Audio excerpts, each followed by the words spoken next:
तो ठीक है, कॉन्टिन्यूस टाइम कन्वोल्यूशन में और डिस्क्रीट टाइम कन्वोल्यूशन में डिफरेंस ये है कि कॉन्टिन्यूस टाइम में आपको ग्राफ एक्यूरेटली बनाने की ज़रूरत नहीं होती, बस आपने शेप याद रखनी है और शेप उस तरह की बना देनी है। जबकि डिस्क्रीट टाइम में आपको एक्यूरेटली बनाना पड़ता है, क्योंकि एक एक वैल्यू पे आपको वो देखना होता है कि एक एक वैल्यू पे उसकी क्या वैल्यू, ग्राफ की क्या वैल्यू है, क्योंकि वो इंटीजर वैल्यू पे डिफाइंड होता है ना, तो एक एक वैल्यू आपको देखनी पड़ती है। ठीक है, तो मैं आपको ग्राफ बता देता हूँ ग्राफ किस तरह बनाते हैं। ग्राफ जो है वो इस तरह बनाते हैं।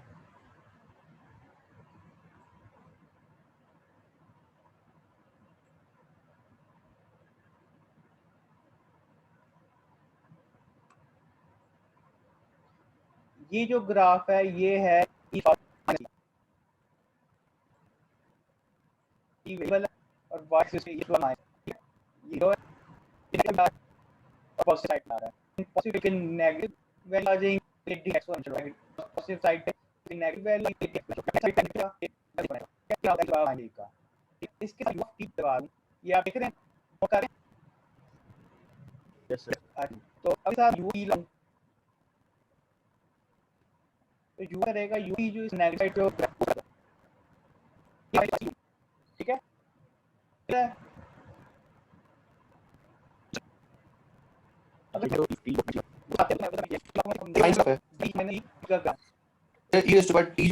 इसको y एक्सिस के सोर्स फ्लिप कर देगा ये। वो भी आपको बताने लगा हूँ, 2 मिनट सब्र करें।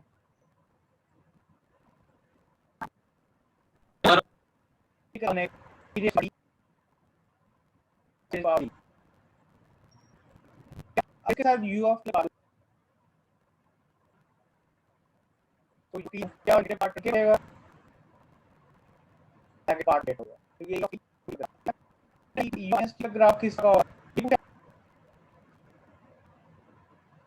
तो u ऑफ माइनस टी में क्या करें,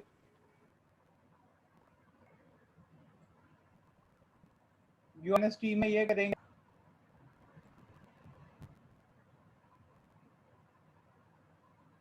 u ऑफ माइनस टी ये वाला पोर्शन एग्जैक्ट, और राइट साइड वाला पोर्शन जो है वो क्या हो जाएगा, वैनिश हो जाएगा, ट्रंकेट हो जाएगा।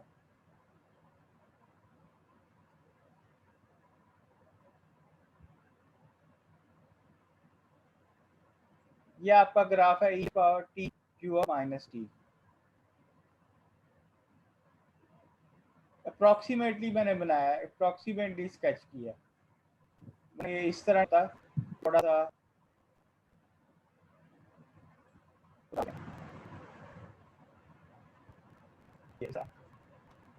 अगर ये करे तो वो डार्क हो जाएगा, जल्दी टे करेगा, इस फाइल आ जाए जल्दी टे करेगा, ठीक है, इस तरह बने सर ने इसमें पे डेवलपर भी आई है और भी आई है। Yes sir. क्योंकि इसके साथ जो हम स्टॉक है ना, यूएम स्टॉक और यूएम स्टॉक वो साइड कर रहा है, जब दिस का तो राइट साइड वाला इंक्रीज हो जाएगा, तो क्या पोजीशन आएगी, वो इसी पोजीशन में इस तरह में जैसे मैं गड़बड़ हुआ कि वो तो उसके कब हो जाएगा कहना चाह रहा हूँ। ठीक है, तो इस पर टॉप यूएम स्टॉक ग्राफ हो पॉज साइड और जो वाला ओपन किया तीन यूनिट सी माइनस आर जो हमें स्टॉक तरह का सही रहा है सर वो माइनस टॉ वाला तो पोर्शन आ गया ना लेफ्ट साइड, हाँ जी, की रेज़ टू पावर का पोर्शन था, वो ब्रैकेट था माइनस को या माइनस को मैं देखें इस पावर टी को रिप्रेजेंट किया, टू वाला तो बहुत ज्यादा हो जाएगा सर, उसके यही तो मैं आपको ई टू में लगा ये ई रेस टी को टी के शुरू कर देगा, जल्दी राइज करना शुरू कर देगा। अगर यहाँ मैं 5 टी लगा दूं तो वो और ज़्यादा जल्दी राइज करना शुरू कर देगा। बस ये शेप में डिफरेंस आएगा, लेकिन शेप यही रहेगी। और शेप जो है वो कॉन्टिन्यूस टाइम में मैंने आपको ये भी बताया कि एग्जैक्ट वैल्यूज़ जो हैं वो मैटर नहीं करती। एग्जैक्ट वैल्यूज़ जो है कोई भी उसको आप सॉफ्टवेयर आप उसको आप बाई स्केच कर सकते हैं, आपको उसी में ये प्रॉपर्टी होगी यू की पावर यू माइनस टी। अभी भी नहीं समझ आई? आ गई है सर कुछ कुछ, बाकी बाद में देखेंगे लेक्चर के, फिर और आ जाएगी। चलें, अच्छी बात है। थोड़ा सा मुश्किल है ये कॉन्वोल्यूशन, लेकिन आप इसको अगर करेंगे तो ये क्लियर होता जाएगा। सर स्टूडेंट को ऐड कर लें। सर अगर ऐसे करके हम टू टी उसका ग्राफ बना लें पहले, फिर यू ऑफ माइनस टा का बना लें अलग से, फिर हाँ दोनों को उसका प्रोडक्ट ले लें और कर जो लें, ओवरलैप एरिया होगा उसको शेड कर दें। बिल्कुल कर दें, इस तरह कर लें। ये बेसिकली उसने यही किया हुआ है। नहीं है कोई भी स्टूडेंट, ठीक है। तो ये आपको मजीद, आपको थोड़ा सा प्रैक्टिस करेंगे तो आपको समझ आ जाएगी, गौर करेंगे थोड़ा सा इस पे तो आपको मजीद समझ आ जाएगी इसकी। अच्छा, h of t minus tau, t minus tau क्या है?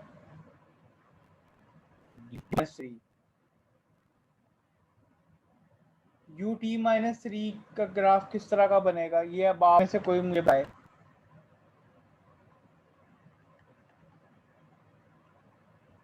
सर ये पहले डिले हुआ था ना, फिर बाद में हमने इसका मीन रिजल्ट ले लिया है।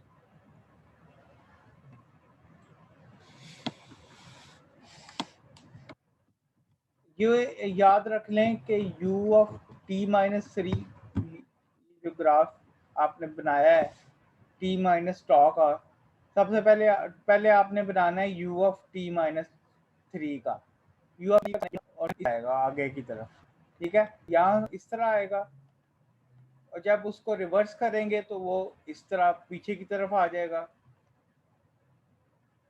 t माइनस 3 की तरफ आ जाएगा। अब t माइनस 3 पे क्या होगा, t माइनस 3 पे इसकी वैल्यू जो है वो 0 होगी और ये नेगेटिव साइड पे एग्जिस्ट करेगा। या आपने जो बताया था बिल्कुल सही बताया था कि t माइनस 3 जो है वो पॉजिटिव साइड पे था, वो हमने फ्लिप किया तो उसको t माइनस 3 नेगेटिव साइड पे चला गया, और जो नेगेटिव साइड पे अब एग्जिस्ट कर रहा है और पॉजिटिव साइड पे इसकी वैल्यू जो है वो अब 0 हो गई है, ठीक है। अब देखें, अब हमने क्या करना है, इन दोनों का ओवरलैपिंग एरिया देखना है और इसके बाद लिमिट ऑफ सर इंटीग्रेशन ये देखनी है। इसको ड्रा कर दें, इसकी समझ नहीं आई, क्योंकि असल में ये अगर यू ऑफ टी करें तो 0 स्टार्ट होता है वो और जाता है इन्फिनिटी तक, लेकिन अगर यू ऑफ टी माइनस 3 करें तो वो स्टार्ट होगा 3 से। लेकिन ये समझ नहीं आई कि फ्लिप कैसे किया आपने यहाँ पे नेगेटिव की तरफ। अच्छा ये देखें, अभी बना लेते हैं, मसला ही कोई नहीं।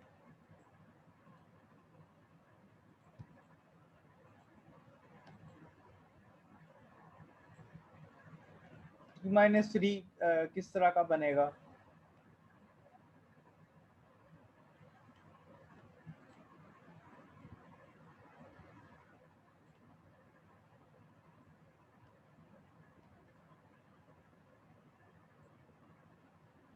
ये क्या बनेगा?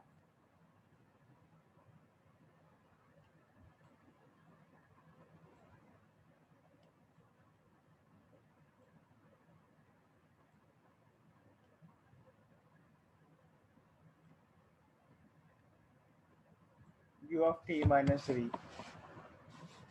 अब हमने क्या करना है, इसको रिवर्स करना है, इसको रिवर्स कर लें, फ्लिप कर लें। सर रिवर्स क्यों करना है इसको? u of t minus tau find करना है ना। सर ये टी एक्सिस पे है और हमने टॉप पे कंसीडर करना है। हाँ जी, तो वो टॉ पे हो जाएगा, ये टॉ। फ्लिप इसलिए करना है बेटा जी क्योंकि हमने t माइनस टॉ फाइंड करना है ना, तो u of minus tau find करेंगे तो माइनस टॉ किस तरह हो जाएगा, माइनस 3 पे हो जाएगा। यस सर ठीक है।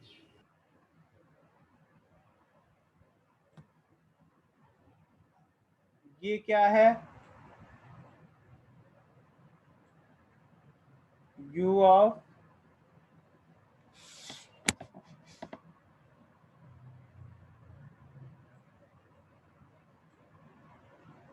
t माइनस टॉ,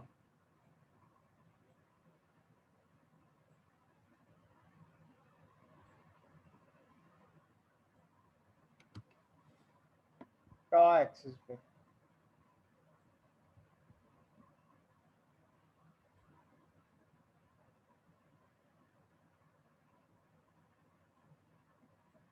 ठीक है, दे दी ना, u of minus tau find किया था वो -3 पे था। इसके बाद हमने क्या किया, टी की शिफ्ट दे दी। अब टी यहाँ पे लेस देन 0 है, टी इज लेस देन 0।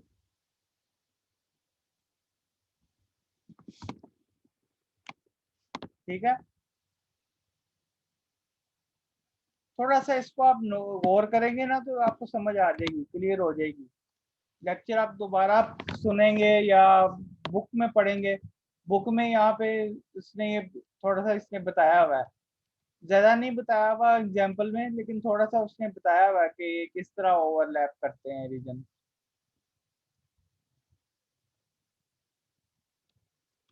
अच्छा, आप मुझे ये बताएं कि जो इसका प्रोडक्ट है ये कहाँ से कहाँ तक होगा, प्रोडक्ट इसकी कहाँ से कहाँ तक होगी, ये जो इंटीग्रेशन की लिमिट्स हमने 0 लगानी है से -∞। वो कहाँ से कहाँ तक होगी, फिर 0 सोचें। से -∞ 0। -20 से 0 नहीं आएगा, क्योंकि ये इतना पोर्शन भी तो -3 से 0। हाँ यस सर, वो -∞ से -∞ से t -3 तक। ठीक है, -∞ से t -3 तक इसका ओवरलैपिंग एरिया। ये देखें, इंटीग्रेशन कहाँ से कहाँ तक है, -∞ से t -3 तक। इसकी वैल्यू क्या है, 1। इसकी वैल्यू क्या है, e⁻², e⁻²। इसको इंटीग्रेट कर लिया,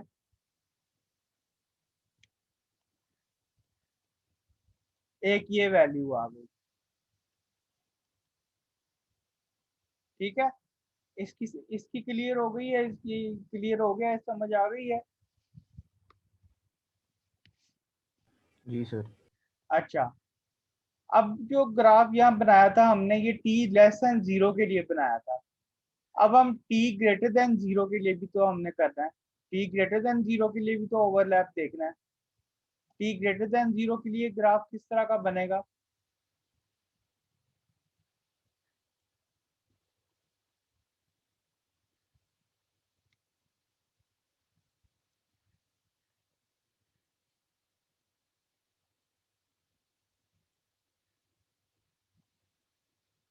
t -3 for t greater than 0। और ये ग्राफ किसका है, u ऑफ t माइनस टॉ का, u ऑफ t माइनस टॉ का ग्राफ है फॉर t ग्रेटर देन 0। अब बताएं लिमिट्स कहाँ से कहाँ तक होंगी, -∞ से 0 तक जाएगी अब। बिल्कुल सही है, -∞ से 0 तक जाएगी, -∞ से 0 तक e⁻²।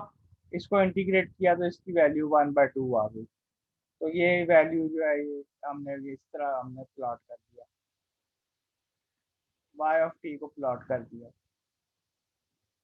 3 से आगे इसकी लिमिट क्या है, 1/2 है, सॉरी इसकी वैल्यू क्या है, 1/2 है, जबकि इससे पहले इसकी वैल्यू क्या है, 1/2 2t -3। ये इसकी लिमिट है, वैल्यू है, सॉरी। सर इसने सिर्फ अपर लिमिट पुट की हुई है इंटीग्रेशन में, लोअर लिमिट नहीं पुट करनी। जी क्या कह रहे हैं, सर ये इंटीग्रेशन में इन्होंने सिर्फ अपर लिमिट पुट की हुई है ना, तो लोअर लिमिट नहीं पुट करता। नहीं, इसमें दोनों लिमिट्स पुट की हैं, डायरेक्ट आंसर लिखे हुए हैं, डायरेक्ट आंसर लिखे हुए हैं, इन्होंने लिमिट्स पुट की ही नहीं है। वो जो इंटरमीडिएट वर्क है वो आपके लिए छोड़ दिया, क्योंकि सिग्नल सिस्टम की बुक है ना, मैथमेटिक्स की बुक नहीं है।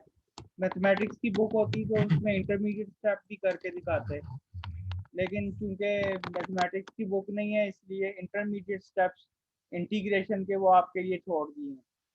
अपर लिमिट भी पुट की हुई है लेकिन अपर लिमिट दिखाई नहीं हुई, अपर लिमिट भी पुट की है, लोअर लिमिट भी पुट की है, लेकिन वो जो प्रोसीजर है वो आपके लिए छोड़ दिया है, डू इट योरसेल्फ, वो आपने भी खुद ही करना है। ठीक है, अब इतना मुश्किल नहीं है, सिर्फ इंटीग्रेशन करके देखेंगे आंसर यही आएगा।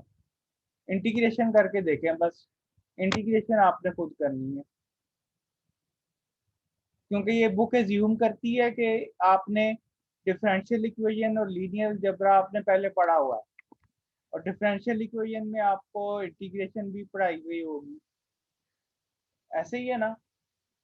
तो इंटीग्रेशन वो फिर नहीं करता, बुक वाला जो है वो ये एज्यूम कर लेता है कि इंटीग्रेशन आपको आती है, तो फिर वो इंटीग्रेशन के स्टेप्स करके नहीं दिखाता, वो आपको इसी तरह डायरेक्ट ही रिजल्ट भेज देता है, और आपने इंटीग्रेशन खुद ही करनी है।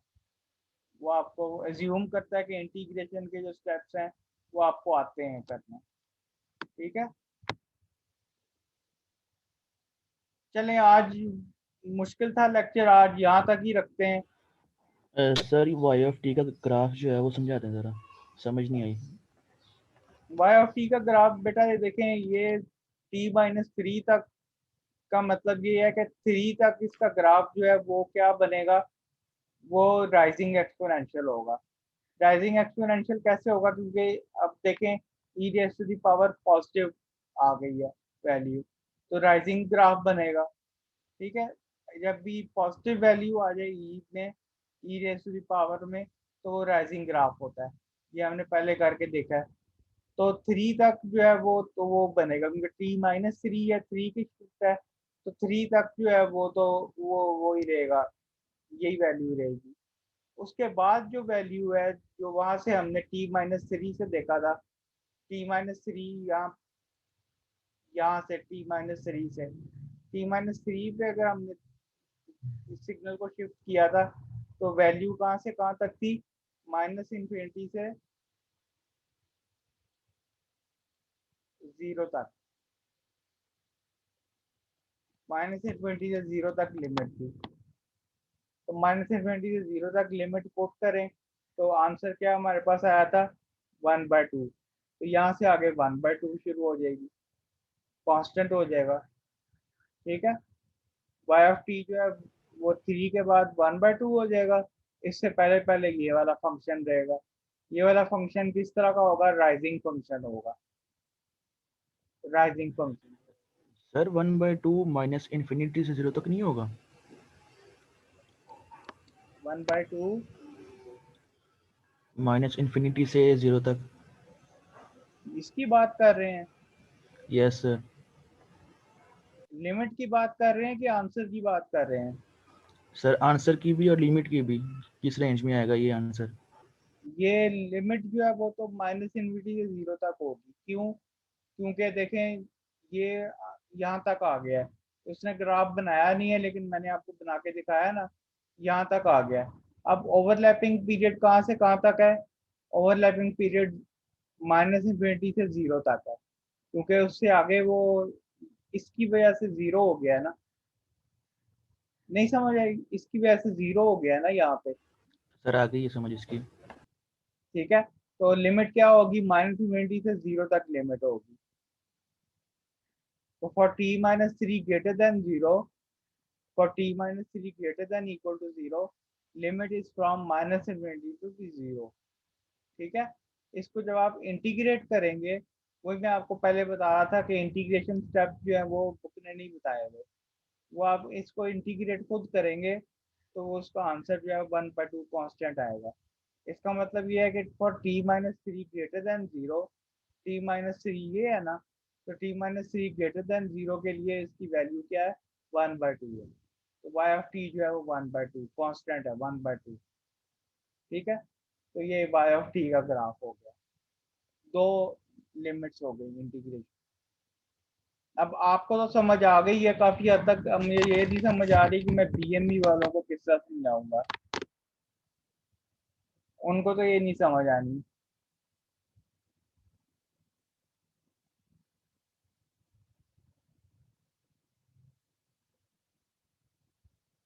चलें यहीं तक चैप्टर रखते हैं। इसके बाद ये प्रॉपर्टीज जो हैं, ये मैंने वैसे पढ़ानी थी प्रॉपर्टीज, लेकिन प्रॉपर्टीज सिर्फ ऊपर ऊपर से देख लेते हैं। सिर्फ आपको प्रॉपर्टीज जो है ना, ये सिर्फ सर रहने डेफिनेशन, दिया आज। सिर्फ सर रहने डेफिनेशन दें, हाँ जी। रहने दें। फिर आप ये खुद पढ़ लेंगे प्रॉपर्टीज। सर पढ़ा दें फिर आप।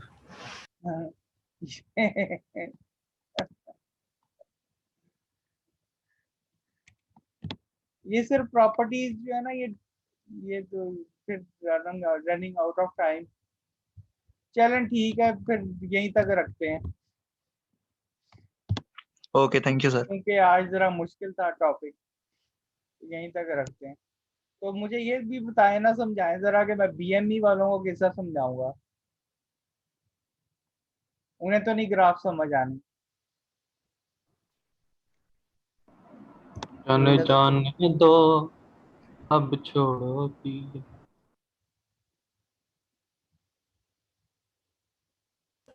सर उनके लिए वही तरीका है कि आप उनको यानी कि पार्ट में डिवाइड कर लें ग्राफ को, फिर देन उनको प्रोडक्ट करके ओवरलैप करके समझाएं।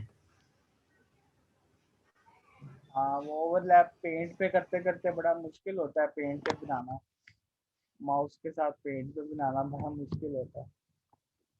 सर असल में उन्होंने मैथ ना की, उन्होंने मेडिकल से आए हैं वो डायरेक्ट।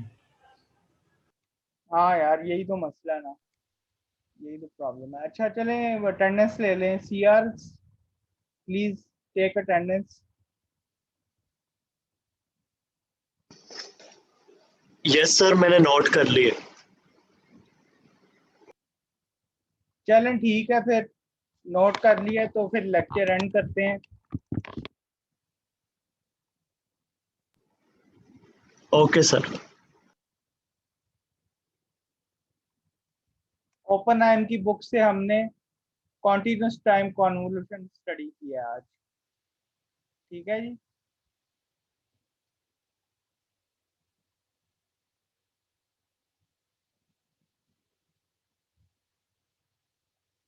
ओके फिर, ओके जी, अल्लाह हाफिज। अल्लाह हाफिज़ सर।